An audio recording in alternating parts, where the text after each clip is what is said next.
October 1933. Somewhere in the Fairbanks mining district of interior Alaska, a Caterpillar Diesel 60 crawler tractor sits at the edge of a frozen ravine with its engine idling, white exhaust curling into air that hasn't risen above minus 10 degrees Fahrenheit in 3 days. The operator, a man named Roy Haskett, leans out of his open cab and stares down into the cut. He can see the vein, plain as anything. A ribbon of quartz-laced bedrock running at a 30-degree angle into the earth, flecked with the unmistakable yellow glint that had drawn 10,000 men to this territory in the decades before. He knows what's down there.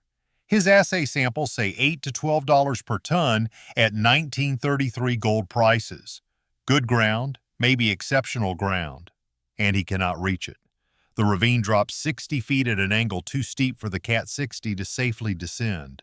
And the bench walls are unstable, placer overburden. Frozen gravel and silt, 12 to 18 feet thick, and the late-season thaw has left them treacherous. One wrong move and 15 tons of machine disappears under a wall collapse. Haskett makes the call that every equipment operator eventually has to make. The machine goes home. The gold stays. 90 years later, according to Geological Surveys and historical mining records preserved by the Alaska Division of Geological and Geophysical Surveys, that vein has never been fully extracted. To understand why, you have to understand what Alaska looked like in 1933, what a Caterpillar Diesel 60 actually was, and what kind of men operated these machines at the edge of the known world.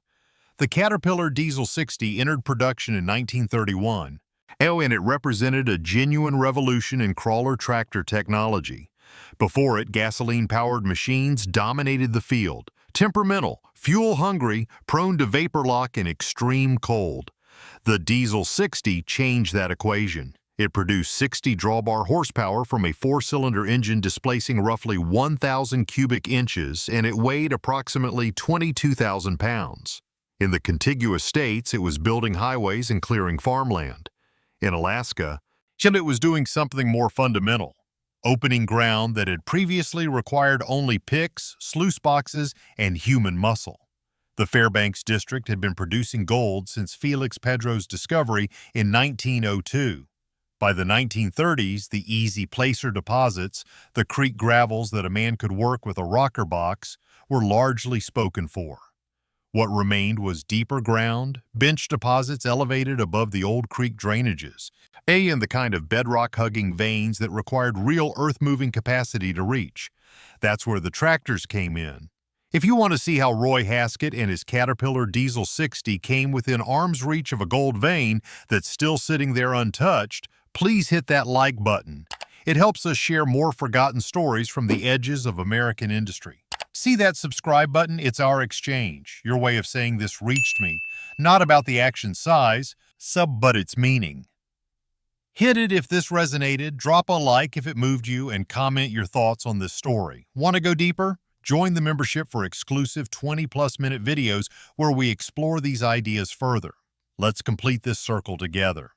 Back to Roy Haskett and that frozen ravine.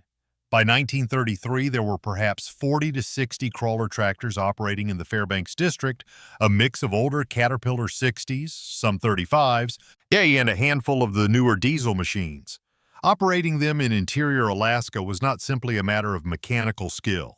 Temperatures in the Tanana Valley regularly dropped to minus 40, minus 50 Fahrenheit in winter. Diesel fuel gelled, track pins seized. The ground itself changed character with the seasons in ways that no manual prepared you for.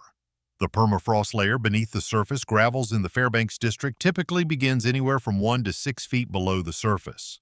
So once you strip the insulating moss and organic layer with a blade, the permafrost begins to thaw, a process called thermokarst that can destabilize an entire bench face within a single summer season.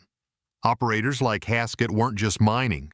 They were in a constant negotiation with the physics of frozen ground, reading the terrain the way a river pilot reads water, adjusting to conditions that changed hour by hour as the sun moved across the sky. So the ravine where the vein sat had been identified the previous spring by a geologist named Walter Pilgrim, who worked for a small syndicate out of Fairbanks. Pilgrim had taken chip samples from the exposed bedrock and sent them to an assay office on 2nd Avenue. The results came back confirming visible free gold in a quartz vein approximately 3 feet wide and of unknown depth. The syndicate authorized 2 seasons of work. They had one Cat 60, one horse team for secondary work, and a sluice installation on a creek 300 yards to the north. The first season, 1932, produced modest results on the creek gravels. The second season, 1933, was when Haskett was supposed to get the machine down to the vein. He spent 11 days on the problem. That's not metaphor or dramatic inflation. 11 working days, documented in the syndicate's operational log, trying to find a path down that 60-foot face. He attempted to cut a switchback descent along the east wall. The overburden was too unstable. After 2 passes, a section of bench face estimated at 400 cubic yards calved away, almost taking the machine's left track with it. He attempted a different approach from the north end of the ravine, where the slope was gentler, but bedrock there ran at a counter angle that would have required blasting equipment the syndicate hadn't budgeted for. The Diesel 60's blade, a straight, manually adjusted unit with no hydraulic assistance, so common for the periods, could move approximately 300 cubic yards per hour in favorable conditions. These were not favorable conditions. The frozen gravel hit the blade like concrete. Thawed sections behaved like wet clay. The machine spent enormous amounts of energy just staying level. On the 11th day, with the season closing and the first hard frost already locking up the creek at night, Haskett wrote in his equipment log, "Cannot reach the vein safely with present equipment. Ground requires either additional blasting or a smaller machine for the lower bench. Recommend return next season with proper prep." The syndicate folded the following winter. The Depression was doing its work on capital formation in the mining sector, and small operators across the district were consolidating, selling, or simply walking away. The vein did not move. What's remarkable about the Alaska mining record is how thoroughly some of these abandoned sites have been documented. The Alaska Division of Geological and Geophysical Surveys maintains historical records that trace the claim boundaries, assay results, and operational histories of hundreds of properties across the Fairbanks district. The site where Haskett worked has changed hands at least 7 times since 1933. Each new claimant has faced the same essential problem. The vein is real, the grade is real, and the access remains difficult. In the 1950s, a larger operator brought a Caterpillar D8 to the area, a machine producing 170 horsepower and weighing over 37,000 pounds.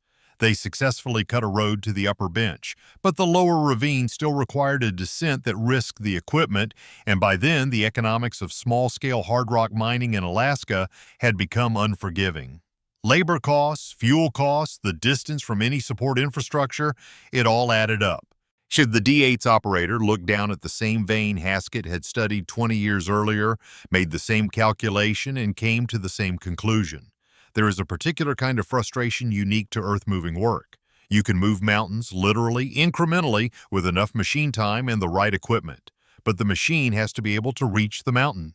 The limitation isn't usually horsepower. It isn't usually the operator's skill. It's geometry. It's what the ground will allow. Spend any time around men who have operated heavy equipment their whole lives, and you'll hear some version of this truth. A bulldozer is not a magic machine. It is a lever, a very powerful one, but it still needs a place to stand. In 1933, no blade geometry, no amount of throttle, no operator skill in the world was going to solve the physics of a 60-foot unstable bench face without blasting supplies and a plan. Haskett had neither.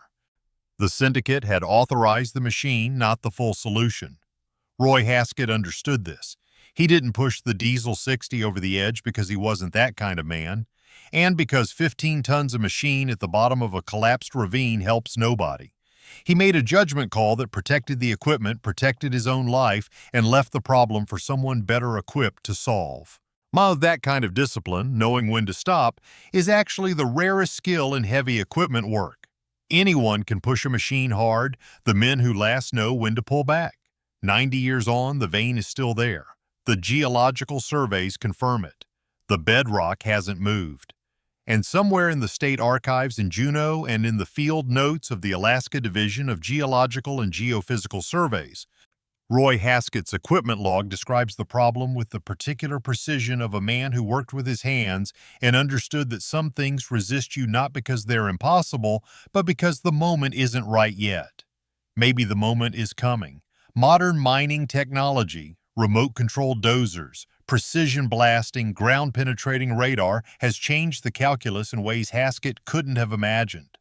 A modern Komatsu D65 with GPS-guided blade control could potentially cut that descent today with a precision the old Diesel 60 simply didn't have.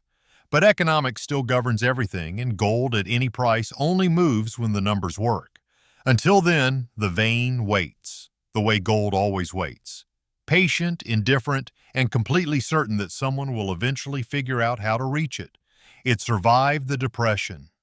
It survived 7 ownership changes and 2 generations of bulldozer operators who looked down into that ravine and made the same smart call Haskett made.